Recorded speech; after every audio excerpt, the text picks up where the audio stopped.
Welcome back to another story on Infidelity Tales Lab.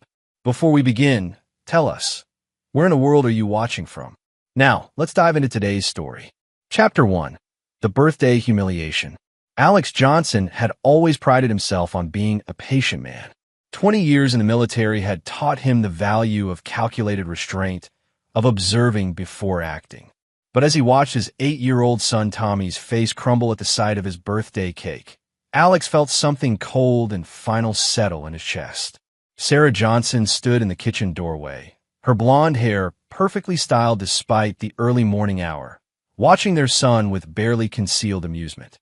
The cake she presented was clearly dog food, chunks of brown meat and vegetables molded into a rough cake shape with a single candle stuck in the center.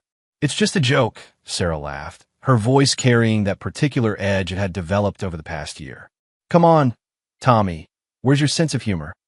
Alex's father, Ralph Johnson, held up his phone, recording everything with the enthusiasm of a man who'd found the perfect story for his weekly poker game. At 72, Ralph had never been one to show affection to his only grandchild, but this seemed particularly cruel even for him. "This is priceless," Ralph chuckled, adjusting his angle to get Tommy's tears in frame. "Wait until the boys at the VFW see this." Margie Johnson, Alex's mother, stood beside her husband, her arms crossed and a smirk playing at her lips. "He's used to eating trash anyway," she said with a laugh. "I've seen what Sarah packs in his lunch." The words hit Alex like a physical blow, but not because they were unexpected.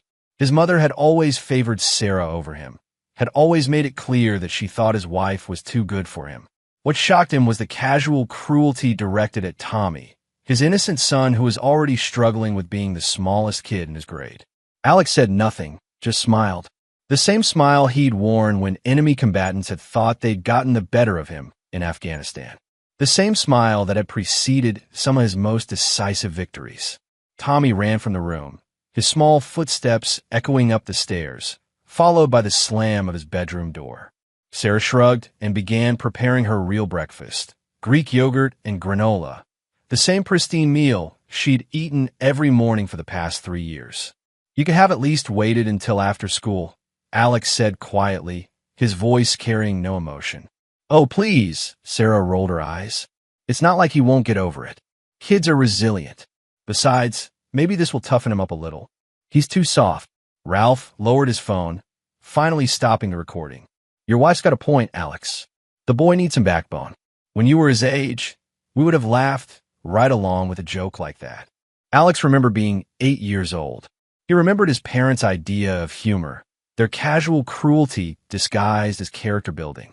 He'd sworn his own children would never experience that. Yet here they were, 3 generations of Johnsons, and nothing had changed. "I'm going to check on Tommy," Alex said, heading toward the stairs. "Don't coddle him," Sarah called after him. "He needs to learn that the world isn't going to hand him everything on a silver platter." Alex paused at the bottom of the stairs, his hand gripping the banister. Sarah had no idea what the world had handed Alex, what he'd fought for, what he'd earned through blood and determination. She had no idea what he was capable of when pushed too far. He found Tommy face down on his bed, his small body shaking with quiet sobs. Alex sat on the edge of the bed and placed a gentle hand on his son's back. "I'm sorry about that, buddy," Alex said softly. "That wasn't right." Tommy turned over, his face red and streaked with tears. "Why did Mom do that? It's my birthday." Alex felt something fundamental shift inside him. Looking at his son's confused, hurt expression, he realized that this moment would define everything that came after. Tommy would remember this birthday for the rest of his life. He'd remember how his mother had humiliated him, how his grandparents had laughed, and how his father had responded. "Sometimes adults make bad choices," Alex said carefully. "But I want you to know that what happened downstairs wasn't about you. You didn't do anything wrong. Is Mom going to make me a real cake?" Alex pulled his son into a hug, breathing in the scent of his shampoo, feeling the delicate bones of his shoulders. "I'll make sure you get the birthday you deserve," he promised. "I'll handle everything." After Tommy had calmed down and Alex had helped him get ready for school, Alex returned downstairs to find Sarah on her phone, laughing at something on the screen. His parents had left, But Ralph's words echoed in his mind. This is priceless. Sarah, Alex said quietly. She didn't look up from her phone. What? Who were you texting? Now she glanced up, her expression shifting to mild annoyance. Just a friend. What? Alex had been married to Sarah for 10 years. He knew her tells, her micro-expressions, the way her voice changed when she was lying. He also knew that she'd been increasingly distant over the past year, increasingly critical of both him and Tommy. He'd attributed it to stress from her job at the marketing firm, but now he wondered if there was more to it. Nothing, he said, maintaining that same calm smile. I just wanted to know if you were sharing the video of our son's humiliation with anyone else. Sarah's cheeks flushed slightly. It was just funny, Alex. God, you're so sensitive. It's not like I posted it on social media or anything. But she had shared it with someone she was comfortable enough with to send a video of their family's private moment. Someone who would appreciate the humor in a child's disappointment. I'm going to pick up a real cake for Tommy after work, Alex said. Fine, Sarah shrugged. Waste the money. But don't expect me to pretend it's some grand gesture. The joke was harmless. Alex nodded and headed to the garage. As he drove to work, he thought about his son's tears, his wife's casual cruelty, his parents' laughter. He thought about the life he'd built, the family he'd tried to protect, the woman he'd trusted with his heart and his child's well-being. By the time he reached his office at the construction company he'd built from nothing after leaving the military, Alex had made a decision. Some betrayals were too deep to forgive. Some wounds were too deliberate to heal. He'd spent 20 years learning patience in the military, but he'd also learned something else: how to plan, how to execute, and how to win when winning mattered most. Sarah and whoever she was texting had no idea what they'd set in motion with their cruel joke. But they would learn. Chapter 2. The Discovery. Alex Johnson's construction company, Apex Building Solutions, occupied a modest office complex on the industrial side of town. He'd built it from the ground up after his military discharge, leveraging his engineering background and leadership experience into a thriving business that specialized in high-end residential projects. The work was honest, profitable, and provided him with the resources to give his family a comfortable life. More importantly, it had taught him how to investigate. In construction, you learned to spot problems before they became disasters. You developed an eye for structural weaknesses, for signs that something wasn't built to last. You learned to ask the right questions and verify every detail, because people's lives depended on your thoroughness. As Alex sat in his office that afternoon, he applied those same skills to his marriage. Sarah's phone records were easy enough to access. They shared a family plan, and Alex was the primary account holder. What he found made his jaw tighten with something that went beyond anger into a realm of cold, calculating fury. Hundreds of texts over the past 8 months to a number registered to Brett Young. The frequency had increased dramatically in recent weeks, with exchanges happening at all hours of the day and night. The content preview function showed fragments. Can't wait to see you. He's so clueless. Soon we won't have to hide anymore. Alex pulled up Brett Yang's social media profiles. 34 years old, fitness instructor at Elite Fitness downtown, divorced with no children. His Instagram was full of shirtless photos, motivational quotes about living authentically, and comments from women that made it clear he had quite a following. But it was a photo from 3 weeks ago that made Alex's blood run cold. Brett Young and Sarah Johnson, clearly taken at some upscale restaurant. Her hand resting on his arm, both of them gazing at each other with the intensity of new lovers. Sarah was wearing the dress Alex had bought her for their anniversary last year. The caption read, "When you find someone who makes you laugh until your stomach hurts." #blessed #new chapter. Alex scrolled through the comments. Several people had congratulated them on their relationship, calling them a perfect couple, asking when they were going to make it official. One comment from a woman named Desiree Kern made Alex's chest tighten. "Sarah's so lucky to have found someone who appreciates her sense of humor. That video you sent was hilarious." So the video of Tommy's humiliation had been shared. His son's pain had become entertainment for Sarah's new social circle. Alex spent the next hour conducting a thorough background check on Brett Young. Military training had its benefits. Alex still maintained contacts in various agencies, and a few discreet phone calls revealed interesting information. Brett had been fired from 2 previous gyms for inappropriate relationships with married clients. He was currently 3 months behind on his car payments and had recently taken out a high-interest personal loan for $15,000. Most interesting of all, Brett Young had been asking questions about Alex's business. According to Alex's contact at the bank, Brett had attempted to get information about Apex Building Solutions' financial status, claiming to be a potential investor. The bank had, of course, refused to provide any details, but it painted a clear picture of Brett's intentions. Alex leaned back in his chair, processing the information. This wasn't just an affair born of passion or emotional connection. Brett Young was a predator who targeted wealthy married women, and Sarah had walked right into his trap. But instead of feeling sorry for his wife, Alex felt something colder. Sarah had chosen this.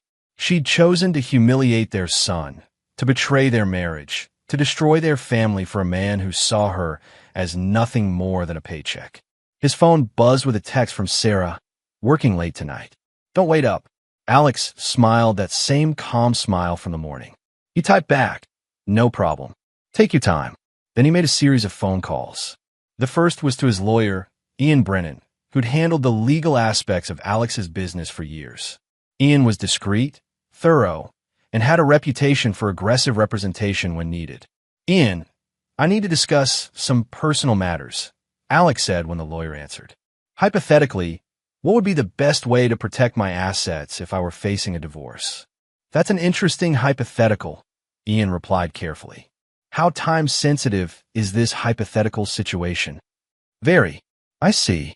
Well, hypothetically, the sooner we act, the better positioned you'd be. There are several strategies we could employ, but timing is crucial. How confident are you that divorce is inevitable?" Alex thought about Tommy's tears, about Sarah's cruel laughter, about the casual way she'd shared their son's humiliation with her lover. "Completely confident. Then I'd suggest we meet tomorrow morning. Bring all your financial documents, and we'll discuss your options." Hypothetically, of course. The second call was to Stuart Peters, a private investigator Alex had met through business connections. Stuart was ex-FBI, methodical, and completely uninterested in moral judgments. He dealt in facts and evidence. "Stuart, I need comprehensive surveillance on 2 individuals," Alex said. "I need to know everything. Where they go, who they see, what they do. I need it all documented with timestamps and photographs. Time frame, starting immediately, ongoing until I say stop." "Understood. Send me the details, and I'll have a team in place by tonight." The third call was to his accountant, where Alex began the process of restructuring his business assets. Perfectly legal maneuvers that would make it very difficult for Sarah to claim half of everything he'd built. By the time Alex left the office, he had the framework of a plan in place. But this wasn't just about protecting himself financially. This was about justice. This was about making sure that people who hurt innocent children face consequences. As he drove to pick up Tommy's birthday cake, an elaborate chocolate creation from the best bakery in town, Alex thought about the next phase of his strategy. Sarah and Brett Young had underestimated him, had seen him as just another clueless husband who could be manipulated and discarded. They had no idea they were dealing with a man who'd spent 2 decades learning how to neutralize threats. When Alex arrived home, he found Tommy sitting at the kitchen table, working on homework with the focused concentration of a child trying to forget a bad day. His son's face lit up when he saw the cake box. "Is that for me?" Tommy asked. "Happy birthday, buddy," Alex said, setting the box on the counter. The real celebration starts now. As they shared cake and Alex listened to Tommy talk about his day at school, Alex felt his resolve solidify. This boy deserved better than a mother who would humiliate him for entertainment and grandparents who would laugh at his pain. He deserved a father who would fight for him, who would create a better life for both of them. Sarah came home at midnight, slipping into bed beside Alex with the satisfied exhaustion of someone who'd had a very good evening. She smelled like expensive cologne that wasn't Alex's brand. "How was work?" Alex asked quietly in the darkness. "Exhausting," Sarah murmured, "but productive." We're making progress on the Morrison account. Alex knew there was no Morrison account. He'd checked. I'm glad, he said, and meant it. Every lie Sarah told, every deception she added to the pile, would make what came next easier to justify. Sweet dreams. As Sarah drifted off to sleep beside him, Alex stared at the ceiling and finalized his plans. Tomorrow, the real work would begin. Chapter 3. The Foundation. The next morning brought the first tangible results of Alex's investigation. Stuart Peters had worked quickly, and the photographs he delivered painted a clear picture of Sarah and Brett's relationship. The gym sessions that ran late into the evening, the hotel visits during Sarah's supposed client lunches, the intimate dinners at restaurants across town where they thought they wouldn't be recognized. But it was the video footage that truly captured Alex's attention. Stuart had managed to record Sarah and Brett at a coffee shop, laughing over Sarah's phone as they replayed the video of Tommy's birthday humiliation. Brett's reaction was particularly telling. He'd thrown his head back in genuine amusement, slapping the table as if it were the funniest thing he'd ever seen. The boy needs to toughen up anyway. Brett's voice came through clearly on the recording. Kids today are too soft. A little embarrassment builds character. Sarah had nodded enthusiastically. Exactly what I told Alex. He's always coddling Tommy. The kid needs to learn how the real world works. Alex closed the laptop and looked across his office at Ian Brennan, who'd been reviewing the financial documents they'd spent the morning organizing. This is solid evidence of adultery, Ian said, tapping the stack of photographs. In this state, that gives us significant leverage. Combined with the asset restructuring we've implemented, you'll be in a very strong position. What about custody? Alex asked. Given the evidence of Sarah's casual cruelty toward your son, documented in her own words and actions, I'd say you have an excellent chance of primary custody, especially with your military background and stable business ownership. You're exactly the kind of father courts prefer to see you raising children. Alex nodded, but his mind was already moving beyond the legal aspects of divorce. Sarah and Brett had made this personal when they'd humiliated Tommy. They crossed a line that couldn't be uncrossed with paperwork and court orders. Ian, I need you to handle something else for me, Alex said. I want to buy Brett Yang's debt. The lawyer raised an eyebrow. His debt? He owes $15,000 on a personal loan, 3 months behind on his car payments, and I imagine he has credit card debt as well. I want to purchase all of it through intermediary companies so he doesn't know I'm involved. That's unusual and potentially expensive. What's your goal? Alex's smile was cold and patient. Control. When you own someone's debt, you own them. I want Brett Yang to understand exactly how precarious his position is. I can make some calls, Ian said carefully. But Alex, whatever you're planning, make sure it stays within legal boundaries. You don't want to give Sarah ammunition in custody proceedings. Everything I do will be perfectly legal, Alex assured him. I'm not interested in breaking the law. I'm interested in using it to my advantage. After Ian left, Alex spent the afternoon researching Brett Yang's gym, Elite Fitness. The business was struggling. High overhead, expensive equipment loans, and declining membership numbers.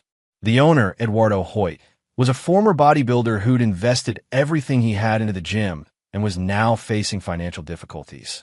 Alex called Eduardo and arranged a meeting for the following day, presenting himself as a potential investor interested in the fitness industry. It wasn't entirely false. Alex had been considering diversifying his business portfolio, and gyms could be profitable with proper management. That evening, Alex took Tommy out for dinner at their favorite restaurant, just the two of them.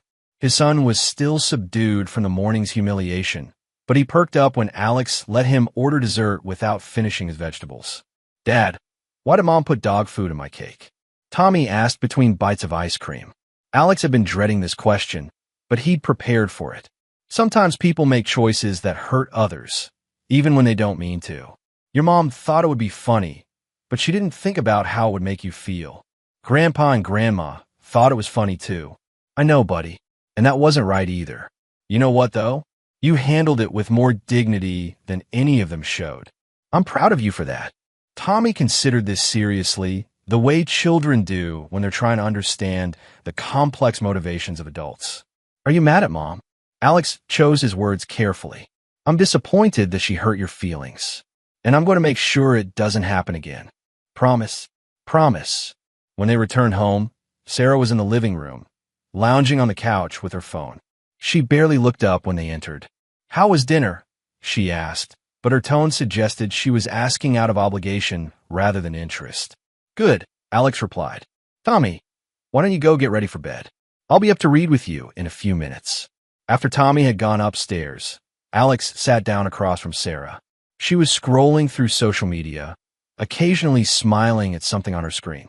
We need to talk about this morning, Alex said. Sarah sighed heavily, as if the conversation was an imposition. Alex, I already told you, it was just a joke. You're making way too big a deal out of this.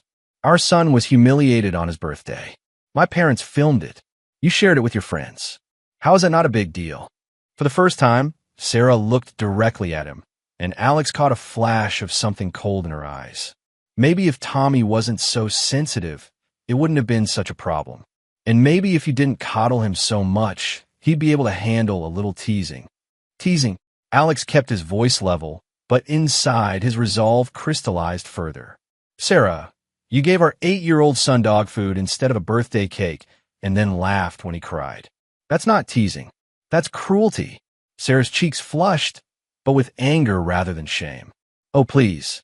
One disappointing moment isn't going to traumatize him. Kids need to learn that life isn't always fair. If anything, I was doing him a favor by preparing him for reality. Alex studied his wife's face, looking for any sign of remorse, any indication that she understood the gravity of what she'd done. He found nothing but defensive irritation and self-justification. You're right, he said finally. Life isn't always fair. Sometimes people who think they're cleverer than everyone else discover that they've seriously miscalculated. Sarah's expression shifted slightly, as if she'd caught something in his tone that she couldn't quite identify. What's that supposed to mean? Alex stood up, still wearing that calm, patient smile. It means I'm going to go read to our son, and then I'm going to bed. We'll talk more tomorrow. As he headed upstairs, Alex heard Sarah's phone buzz with a text message, followed by her familiar laugh. No doubt Brett Young was entertaining her with more wisdom about child-rearing and relationship management. Let them laugh, Alex thought as he settled in beside Tommy to read the next chapter of Hatchet, their current bedtime book. Let them think they were so clever, so superior, so much smarter than the boring husband and father they were planning to discard. They had no idea they were dealing with a man who'd spent his adult life learning how to win against superior forces through superior planning. They had no idea that every laugh, every cruel comment, every moment of their shared amusement was being documented and cataloged as evidence. Most importantly, they had no idea that Alex Johnson was the kind of man who, once he'd identified an enemy, would pursue victory with the same methodical precision that had made him successful in both war and business. The foundation was laid. Now it was time to build. Chapter 4. The Structure Rises. Alex's meeting with Eduardo Hoyt at Elite Fitness went exactly as he'd hoped. The gym owner was desperate, facing foreclosure within 60 days unless he could find an investor or buyer. His desperation made him talkative, and within an hour, Alex had a complete picture of the gym's financial situation and Brett Yang's employment status. Brett's one of our most popular trainers, Eduardo explained as they toured the facility. The ladies love him, but honestly, he's been a bit of a problem lately. Always requesting time off, showing up late, spending too much time on personal calls during his shifts. Alex nodded sympathetically while mentally noting Brett's schedule, his client list, and the layout of the gym. The building was well constructed, in a prime location, and with proper management could be profitable. More importantly, it would give Alex direct control over Brett's livelihood. I'll need a few days to review the financials with my team, Alex told Eduardo. But I'm very interested. This could be exactly what I'm looking for. 2 days later, Alex owned Elite Fitness through a shell company.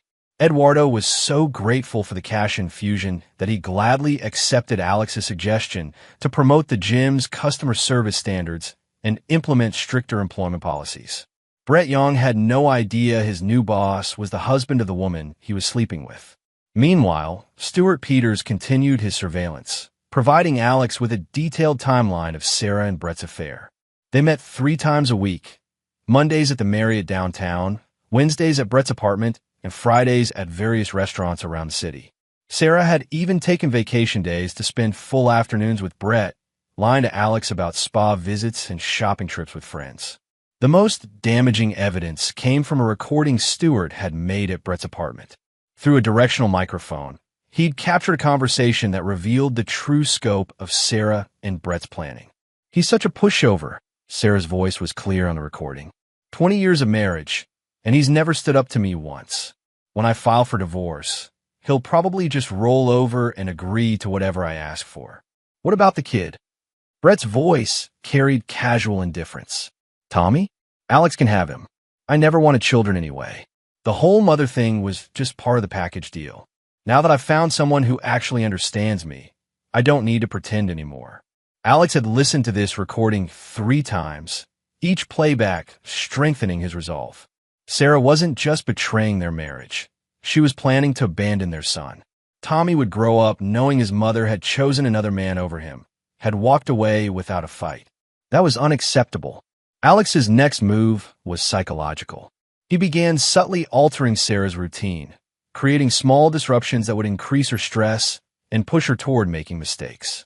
He rescheduled contractors to work on their house during times when Sarah usually met Brett, forcing her to find excuses to leave.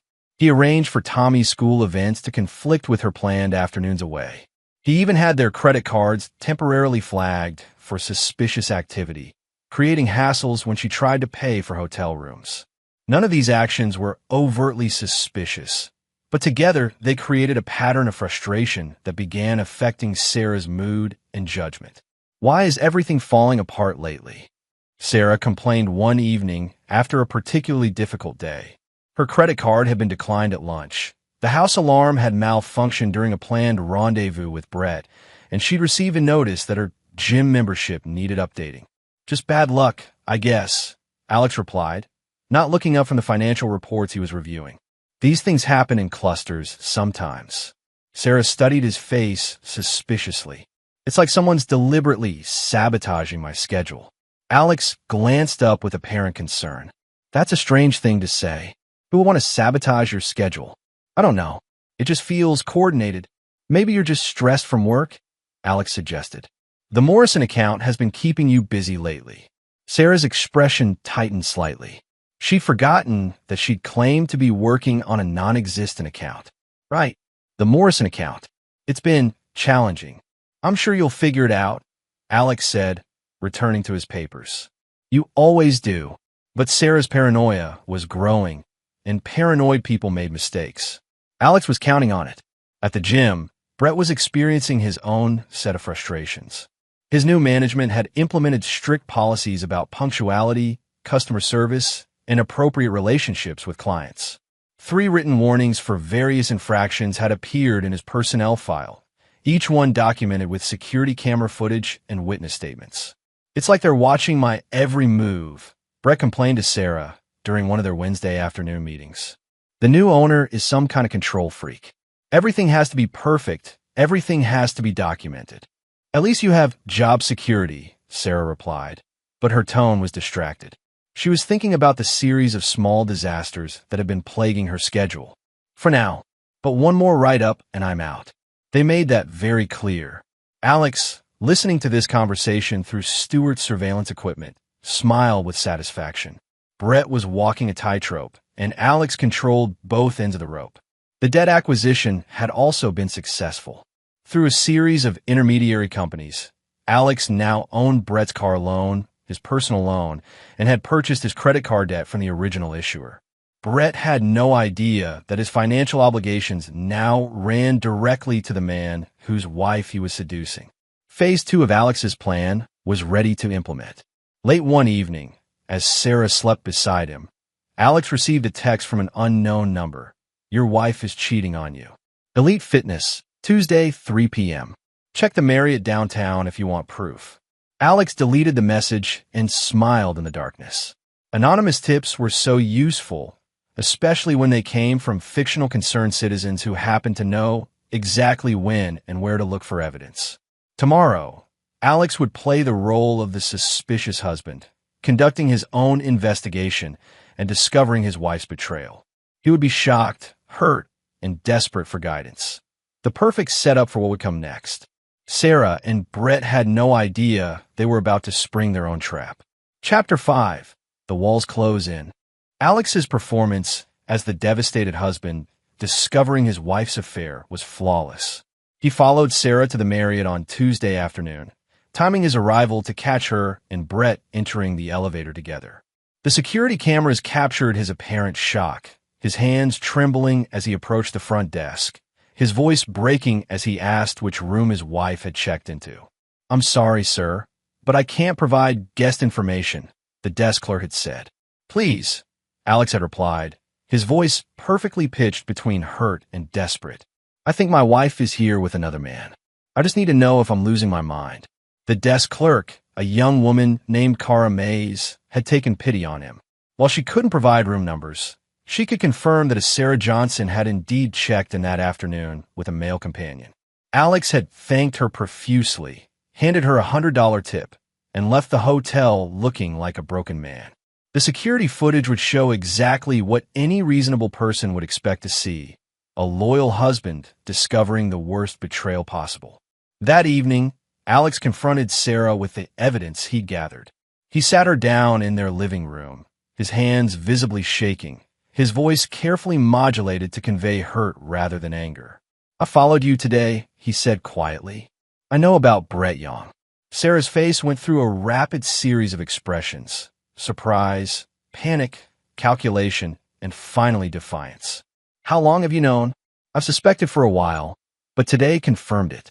"Sarah, we've been married for 10 years. We have a son together. How could you do this to our family?"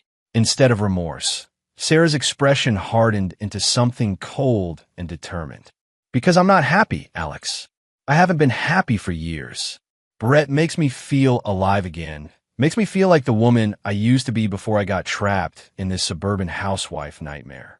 Alex blinked as if he'd been slapped. "Trapped? Sarah, we built this life together. We planned it together." "You planned it," Sarah corrected. "I went along with it because I thought it was what I was supposed to want. But I'm done pretending. I'm done living a lie for the sake of appearances." "What about Tommy?" Sarah's expression didn't soften. "Tommy will be fine. Kids adapt. He'll probably be better off with you anyway. You're the one who actually enjoys playing house." Alex let his shoulders slump, playing the role of the defeated husband. "So what happens now?" "Now, I'm going to be honest for the first time in years," Sarah said, standing up and pacing to the window. "I want a divorce, Alex. I want to start over with someone who actually appreciates me. Someone like Brett Young. Yes, someone like Brett." Alex was quiet for a long moment, letting the silence stretch between them. "Can I ask you something? And will you give me an honest answer?" Sarah turned back to him, and for just a moment, her expression softened slightly. "What? Was any of it real? Our marriage, our family, was any of it real for you?" Sarah considered the question, and when she answered, her voice carried a finality that confirmed everything Alex had suspected. "I thought it was at the time, but looking back, I think I was just playing a role that everyone expected me to play. Brett helped me realize that I don't have to keep pretending to be someone I'm not." Alex nodded slowly, as if processing this devastating revelation. "I see. And the thing with Tommy's birthday cake, was that part of being your authentic self?" A flicker of discomfort crossed Sarah's face. I was stressed. Brett said Tommy needed to toughen up, and I guess I let that influence me too much. Brett has opinions about how to raise our son. He's been around kids before. He knows what he's talking about." Alex filed this information away with everything else. Sarah was so deep in her fantasy that she was taking parenting advice from a man who had no children and no apparent interest in having any. "What do you want from me?" Alex asked quietly. "I want you to make this easy," Sarah replied. "I want us to handle this like adults. We'll split everything fairly, figure out custody arrangements, and move on with our lives." Alex nodded as if he were considering this reasonable proposal. "I'll need some time to process all of this." It's a lot to take in. Of course. Take all the time you need. But Alex, I hope you understand that my mind is made up. This isn't something I'm doing impulsively. I've thought about it for months. After Sarah went upstairs, presumably to text Brett about the conversation, Alex sat alone in his living room and felt a cold satisfaction settle over him. Sarah had just made several critical mistakes. She'd admitted to adultery without any coercion. She'd expressed her intention to abandon their son. Most importantly, she'd revealed that Brett Young was influencing her decisions about Tommy's welfare. Any family court judge would find Sarah's casual attitude toward her son's emotional needs deeply troubling. But Alex wasn't content to simply win a custody battle. Sarah and Brett had hurt his child, had laughed at Tommy's pain, had planned to tear apart his family for their own selfish desires. Legal victory wasn't enough. They needed to understand that actions had consequences and that some people couldn't be manipulated or discarded without repercussions.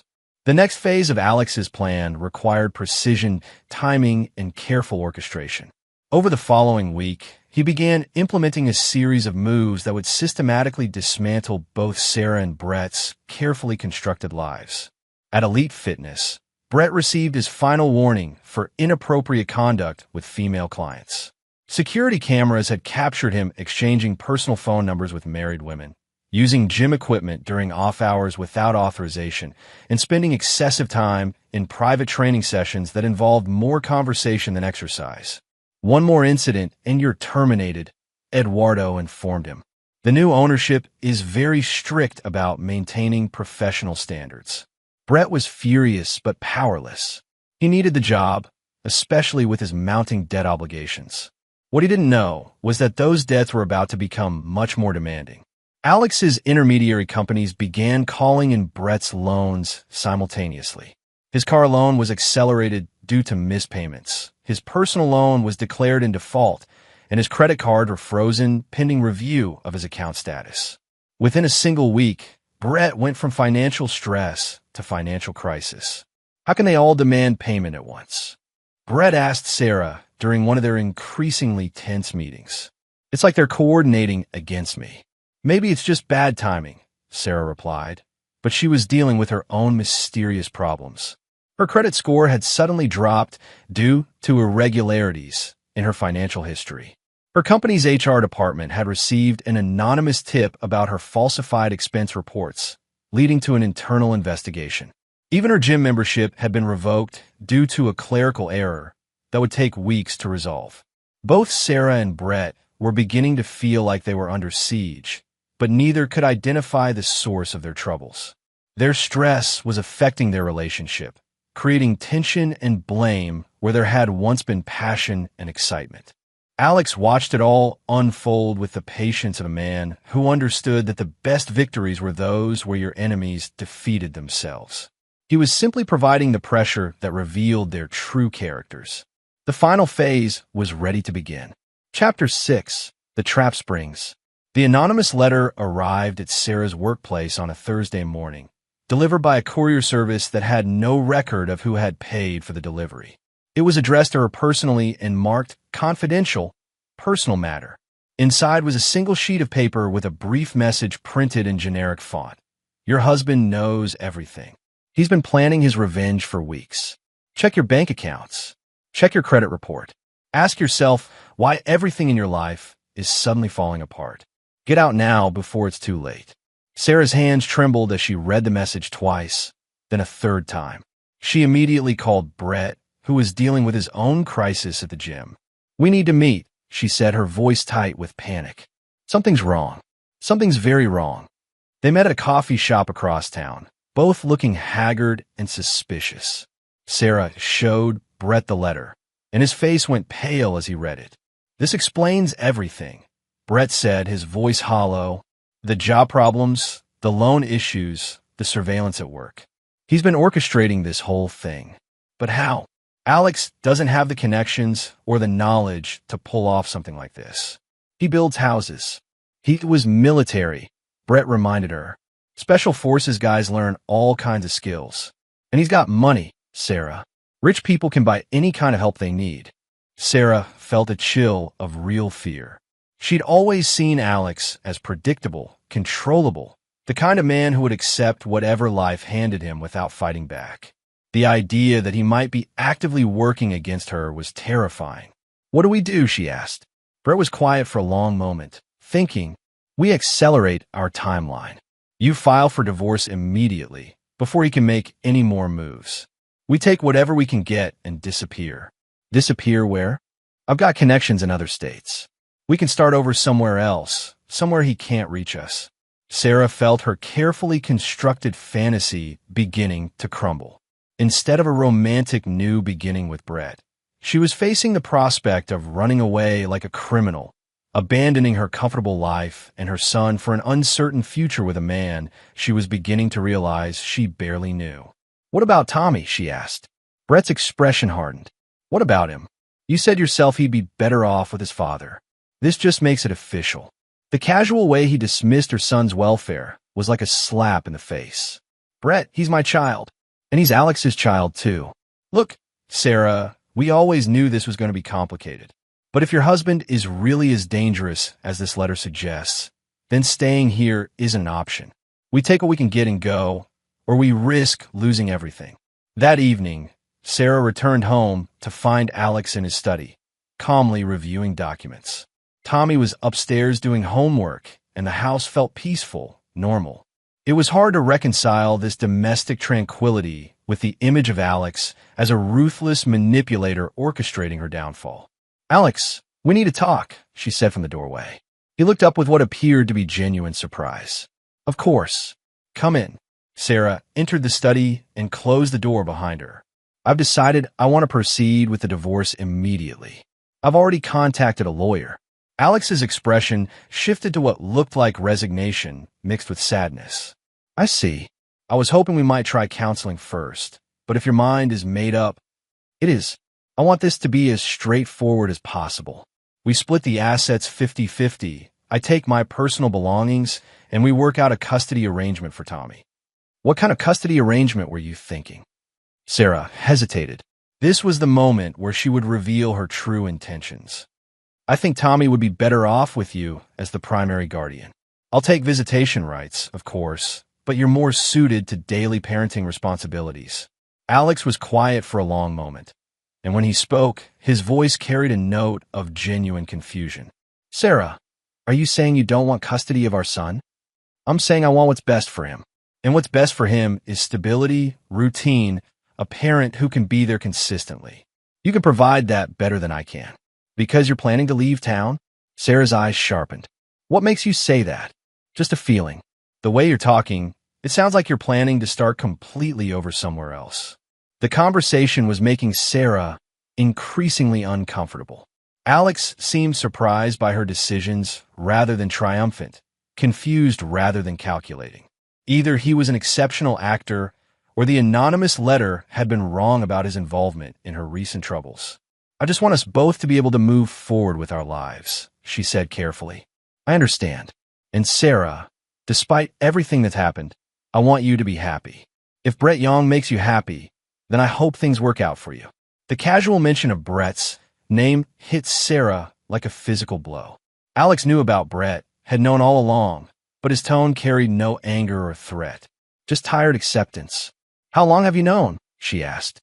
"A few weeks. I had you followed. And you didn't say anything?" Alex shrugged. "What was I supposed to say? That I wanted you to stay with someone who clearly didn't want to be here?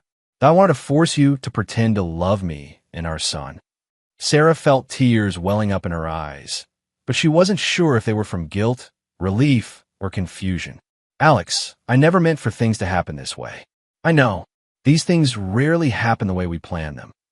Alex paused, then continued in a quieter voice. "Can I ask you one favor?" "What?" "Don't disappear without saying goodbye to Tommy. Whatever happens between us, he deserves to hear from you that it's not his fault." Sarah nodded, not trusting her voice. The conversation wasn't going anything like she'd expected. Instead of the confrontation she'd braced for, Alex was being reasonable, understanding, even kind. It was making her question everything Brett had told her about Alex's supposed revenge campaign. After Sarah left the study, Alex sat back in his chair and smiled. The performance had been perfect. Sarah was now completely off balance, questioning her assumptions, doubting Brett's judgment. The anonymous letter had done exactly what Alex had intended. It had forced Sarah and Brett to reveal their true characters under pressure. Brett had immediately suggested running away, abandoning Tommy without a second thought. Sarah had been willing to consider it. Both of them had shown that when faced with consequences for their actions, their first instinct was to flee rather than take responsibility. It was exactly the evidence Alex needed for the final phase of his plan. Tomorrow, everything would come together. Sarah and Brett had played their parts perfectly, never realizing they were following a script Alex had written from the beginning. The trap had sprung.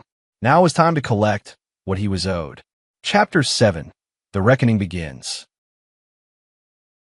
Alex's plan reached its crescendo on a Friday afternoon when multiple carefully orchestrated events converged with military precision. He'd spent weeks positioning the pieces, and now it was time to watch them fall.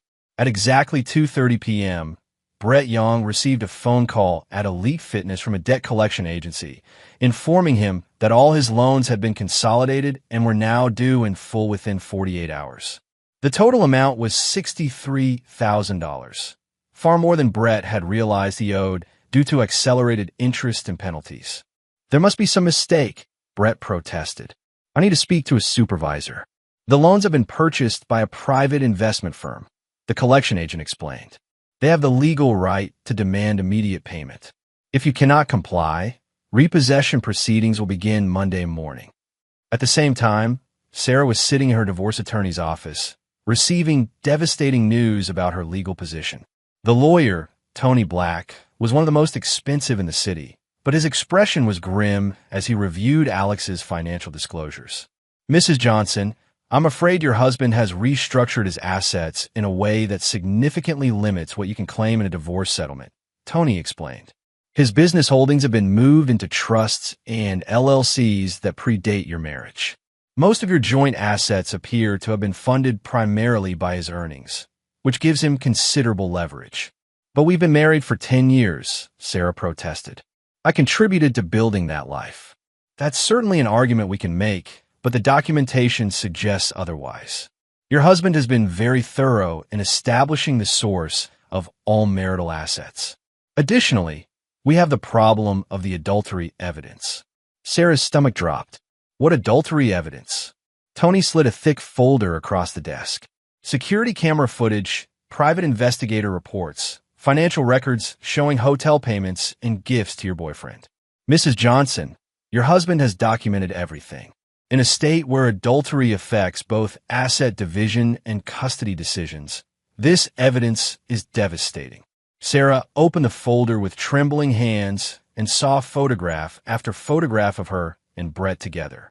Hotel receipts with her signature, text message transcripts, even the video of Tommy's birthday humiliation, with timestamps showing when she'd shared it with Brett.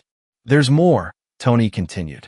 Your husband has evidence that your boyfriend has been influencing your parenting decisions regarding your son. Family courts take a very dim view of that kind of outside interference in child welfare. Meanwhile, at Elite Fitness, Brett was experiencing his own catastrophe. Eduardo Hoyt called him into the office and handed him a termination notice, effective immediately. I'm sorry, Brett, but the new ownership has made it clear that your employment here is no longer viable, Eduardo explained. There have been too many incidents, too many violations of company policy. This is insane, Brett protested. I've been one of your best trainers for 3 years. That may be true, but the new management has different standards. Your final paycheck will be ready Monday, minus deductions for equipment damage and policy violations. Brett stormed out of the gym, his phone buzzing with calls from creditors and collection agencies. His car had already been repossessed from the parking lot while he was being fired. His apartment lease was in jeopardy due to missed payments. In the span of 2 hours, his entire life had collapsed. He called Sarah in a panic. We need to meet right now. Everything's falling apart. Sarah, still reeling from her attorney's revelations, agreed to meet at their usual coffee shop.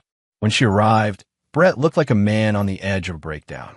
His face was pale, his hands shaking, his usual confident demeanor completely shattered. "They know everything," Brett said without preamble. "Your husband has been planning this for weeks, maybe months. He's destroyed my credit, got me fired, taken my car. I'm completely ruined. How could he have that kind of power?" Sarah asked, though her meeting with Tony Black had already answered that question. "Money and connections. I underestimated him completely. I thought he was just some boring contractor who wouldn't fight back. But he's been playing chess while we were playing checkers." Sarah showed Brett the evidence folder from her attorney's office. His face went ashen as he flipped through the photographs and documents. "We're screwed," he said flatly. "Completely and totally screwed." "There has to be something we can do," Sarah said, but her voice lacked conviction. "Some way to fight back." Brett laughed bitterly. "Fight back with what? I don't have a job, a car, or a place to live. And you're about to lose everything in the divorce. Your husband has made sure we have nothing left to fight with." The reality of their situation was settling over them both like a suffocating blanket. The passionate affair that had seemed so romantic and exciting just weeks ago now felt foolish and destructive. They'd traded their secure lives for a fantasy that had evaporated the moment it faced real consequences. "I have to go back to him," Sarah said quietly. "I have to try to fix this before it's too late." Brett's expression hardened. "Go back to him? Sarah, you filed for divorce.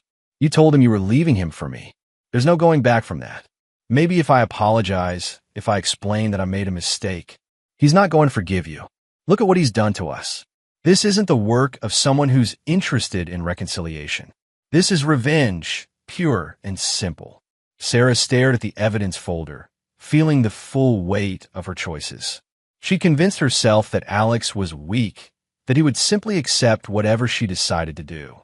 Instead, she'd awakened something implacable and ruthless, something that had systematically dismantled her life while she remained oblivious to the threat. "What about Tommy?" she asked. "What about him? You already told your husband he could have custody. The kid will be fine." The casual dismissal of her son's welfare was the final straw. Sarah looked at Brett Young, really looked at him, and saw him clearly for the first time. Without his confident swagger, without his easy charm, he was just a selfish man who'd convinced her to destroy her family for his own gratification. "I need to go home," she said, standing up from the table. "Sarah, wait. We can figure this out. Maybe if we leave town tonight, start over somewhere else. With what money?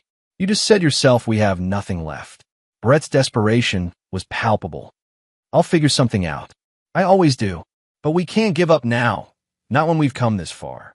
Sarah looked at this man who'd promised her a new life, who'd convinced her to abandon her family, who was now suggesting they run away like criminals. The fantasy was completely dead now, replaced by the harsh reality of consequences and regret. "Goodbye, Brett," she said and walked away. As Sarah drove home, she tried to prepare herself for what would likely be the most difficult conversation of her life. She betrayed her husband, abandoned her son, and destroyed her family for a man who'd proven to be nothing more than a coward when faced with adversity. But the worst part was knowing that Alex had been right about Brett all along. And Alex had been planning this confrontation from the beginning, had seen through both of them with a clarity that made her feel foolish and naive. She pulled into her driveway and sat in the car for several minutes, staring at the house she'd taken for granted, thinking about the family she'd been so eager to discard. Through the front window, she could see Alex helping Tommy with his homework at the kitchen table, both of them focused and content. It was a scene of domestic peace that she'd scorned just days ago. Now it looked like everything she'd lost and might never get back. Sarah took a deep breath and prepared to face the consequences of her choices. Chapter 8. The Price of Betrayal. Sarah found Alex exactly where she'd seen him through the window, sitting at the kitchen table with Tommy, working through a math worksheet. The scene was so normal, so comfortable, that it made her chest ache with regret. This was what she'd thrown away. Not just a marriage, but a family, a home, a life that she'd been too selfish to value. "Dad, I don't understand this one," Tommy was saying, pointing to a word problem about calculating the area of a rectangle. "Let's break it down," Alex replied patiently. "What information does the problem give us?" Sarah watched this interaction for a moment, remembering when she used to be part of these evening routines. When had she stopped caring about Tommy's homework, about his small daily struggles and victories? When had she started seeing her own family as an obstacle to her happiness instead of the foundation of it? "Alex, can we talk?" she said from the doorway. Both Alex and Tommy looked up. Alex's expression was neutral, but Tommy's face brightened with genuine pleasure at seeing his mother. "Mom, want to help with my math? Dad's really good at explaining it." Sarah felt her throat tighten. "Maybe later, sweetheart. I need to talk to your dad first." Alex stood up, ruffling Tommy's hair. "Keep working on that one, buddy. I'll be right back." They went into Alex's study, where Sarah had initiated so many conversations over the years. Now the room felt different, charged with tension and unspoken accusations. Alex closed the door and turned to face her, his expression calm but watchful. "How did your meeting with the lawyer go?" he asked. Sarah was startled by the directness of the question. "You know about that?" "Sarah, I've known about everything from the beginning. Your affair with Brett Young, your plans to leave, your intention to abandon Tommy. I've been waiting for you to be honest about it." The word abandon hit Sarah like a physical blow. "I wasn't abandoning Tommy. I thought he'd be better off with you." "Better off or more convenient for your new life?" Sarah couldn't meet his eyes. "Alex, I know I've made terrible mistakes. I know I've hurt you and Tommy, and I'm sorry. I'm so sorry. Are you sorry because you regret your choices, or because those choices have consequences?" The question was devastating in its accuracy. Sarah realized she didn't know the answer, and that uncertainty terrified her. "I want to try to fix this," she said quietly. "I want to find a way to make things right." Alex studied her face for a long moment. "Do you love Brett Young?" I thought I did, but I don't think I really knew him. When everything started falling apart, he just wanted to run away. He was willing to abandon Tommy without a second thought. And that surprised you?" Sarah's cheeks burned with shame. "Yes. No. I don't know.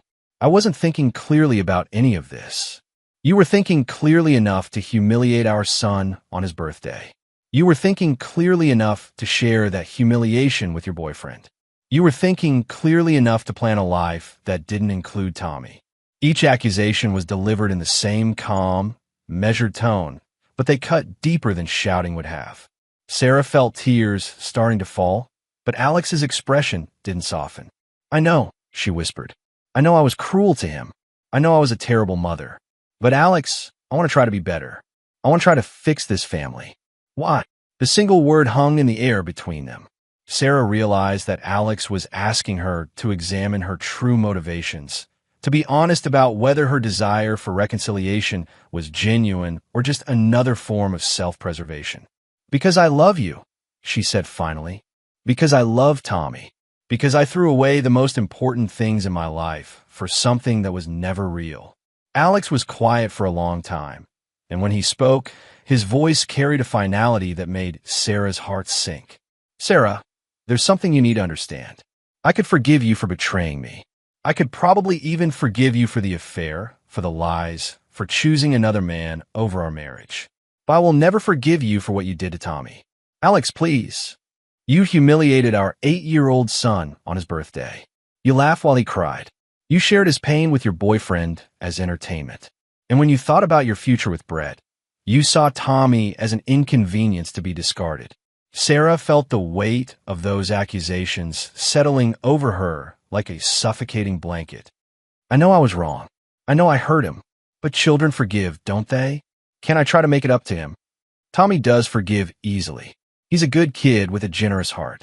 But I'm his father, and my job is to protect him from people who would hurt him, even if one of those people is his mother." The finality in Alex's voice was terrifying. Sarah realized that she'd fundamentally misunderstood the man she'd married. She'd seen his kindness as weakness, his patience as passivity. She'd never considered that beneath that calm exterior was a core of absolute resolve when it came to protecting the people he loved.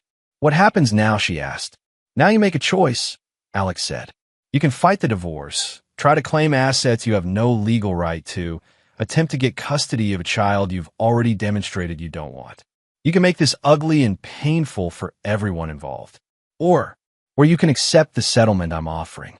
You get your personal belongings, your car, and $50,000 to help you start over. In exchange, you sign away any claim to marital assets and agree to supervise visitation with Tommy until he's old enough to decide for himself whether he wants a relationship with you. Sarah felt the ground shifting beneath her feet. Supervised visitation? You've demonstrated poor judgment regarding Tommy's welfare.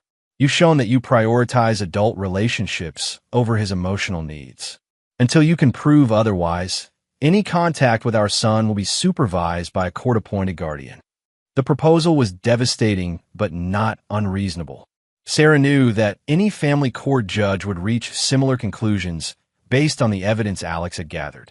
Her choices had painted a clear picture of a mother who was willing to abandon her child for personal gratification. And if I don't agree, then we go to court, where a judge will see all the evidence of your adultery, your abandonment of Tommy, and your plan to leave the state with a man who has no legal right to influence decisions about her son's welfare. You'll get less money, lose any chance of meaningful custody, and Tommy will have to testify about how you made him feel when you gave him dog food for his birthday. The thought of Tommy having to relive that humiliation in court was unbearable. Sarah realized that Alex had constructed this choice carefully, making the path of least resistance also the path that would cause the least additional trauma to their son. I need time to think, she said. Of course.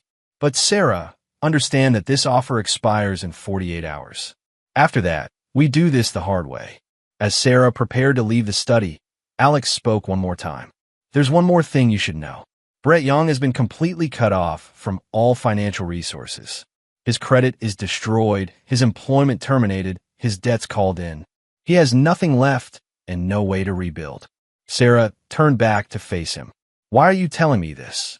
Because I want you to understand that running away with him isn't an option anymore. Your fantasy is over, Sarah.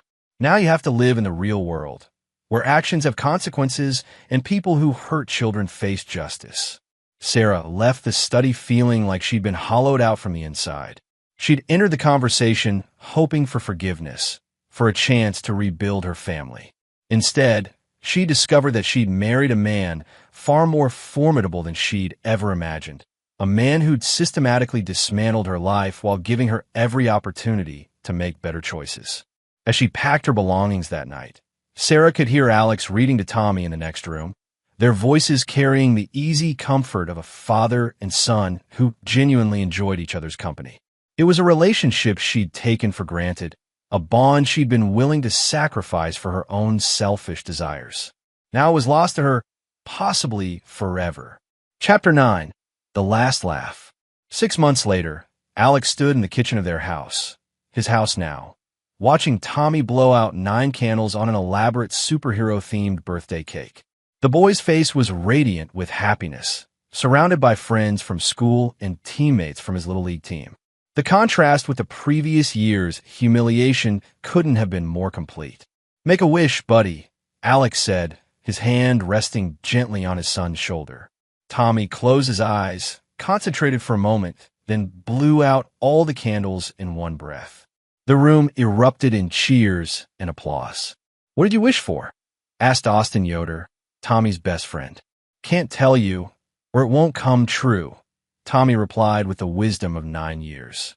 But he looked up at his father with a smile that suggested his most important wish had already been granted. The past 6 months had been a period of healing and rebuilding for both of them. Tommy had struggled initially with his mother's absence, asking difficult questions about why she'd chosen to leave. Alex had been honest, but age-appropriate in his explanations, focusing on the fact that sometimes adults make choices that hurt the people they love, but that didn't mean the hurt was deserved or permanent. Sarah had signed the divorce settlement without contesting it. The supervised visitation arrangements had been used exactly twice, both awkward, stilted encounters that left Tommy confused and upset. After the second visit, Sarah had stopped requesting them altogether. She'd moved to another state, ostensibly to start fresh, though Alex suspected she was simply running from the consequences of her choices. Brett Young had disappeared entirely. His financial ruin had been complete and irreversible. The debt consolidation had triggered a cascade of legal and personal problems that left him unable to remain in the city. Stuart Peters had tracked him to a small town in Nevada, where he was apparently working construction for minimum wage and living in a studio apartment. The fitness instructor who'd once seduced wealthy married women was now just another middle-aged man struggling to pay rent. Alex felt no sympathy for either of them. They'd made their choices with full knowledge of the potential consequences. They'd chosen cruelty over kindness, selfishness over responsibility, fantasy over reality. The fact that their choices had led to predictable outcomes was justice, not tragedy. "Dad, can we play baseball in the backyard?" Tommy asked as the party began winding down. "Absolutely. Let me help clean up first, then we'll get the gloves." As Alex cleared cake plates and picked up wrapping paper, he reflected on the lessons of the past year. He'd learned that patience and planning were more powerful than anger and impulse. He'd learned that people revealed their true characters under pressure, and that character was destiny. Most importantly, he'd learned that protecting the innocent sometimes required being ruthless with the guilty. His phone buzzed with a text message from an unknown number. Alex opened it, curious. "I know what you did to us. I know how you destroyed our lives. This isn't over." Alex smiled and deleted the message. Brett Young, apparently. The man still didn't understand that his life had been destroyed by his own choices, not by Alex's response to them. Some people never learned to take responsibility for their actions. Alex typed a brief reply. "Your threats are documented and will be forwarded to local authorities. Any further contact will be considered harassment. Move on with your life." Then he blocked the number and forgot about it. Brett Young was yesterday's problem, and Alex had more important things to focus on. Tommy appeared at his elbow, baseball glove in hand. "Ready, Dad?" "Ready." They went into the backyard, where the late afternoon sun was casting long shadows across the grass. Alex pitched gently while Tommy practiced his swing, both of them laughing when the ball sailed over the fence into the neighbor's yard. "I'm getting better, aren't I?" Tommy asked as they retrieved the ball. "You're getting much better. Keep practicing, and you'll be starting shortstop next season. Will you come to all my games?" "Every single one," Alex promised. "That's what dads do." Tommy beamed at this assurance, and Alex felt a deep satisfaction that had nothing to do with revenge or justice.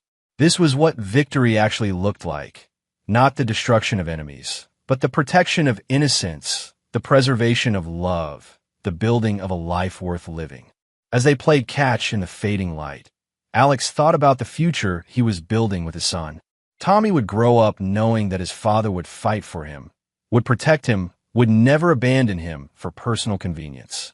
He would learn that actions had consequences, that loyalty was rewarded, and that some things were worth fighting for.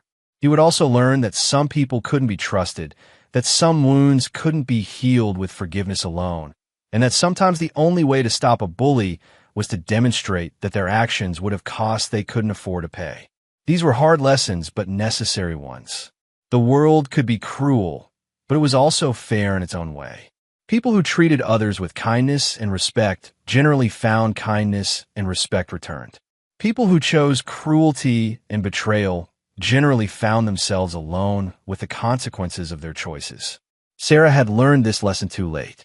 Brett Young was still learning it. But Tommy would grow up understanding it from the beginning, which would make him stronger, wiser, and better prepared for whatever challenges life might bring.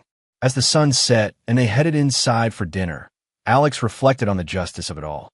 A year ago, he'd been a man whose family was being quietly destroyed by people who saw his kindness as weakness. Today, he was a single father raising a happy, healthy son in a home filled with love and security. Sarah was alone in another state, probably telling herself that she was the victim of circumstances beyond her control. Brett Young was working manual labor and living in poverty, no doubt blaming Alex for consequences that were entirely the result of his own actions. But Alex and Tommy were together, building a life based on mutual respect, genuine affection, and unwavering loyalty. They were the ones who had truly won. That night, as Alex tucked Tommy into bed, his son looked up at him with serious eyes. "Dad, are you happy?" Alex considered the question carefully. "Yes, buddy. I'm happy. Are you? Yeah. I like it being just us. It feels safe. Alex kissed his son's forehead and turned off the light. It is safe, and it always will be.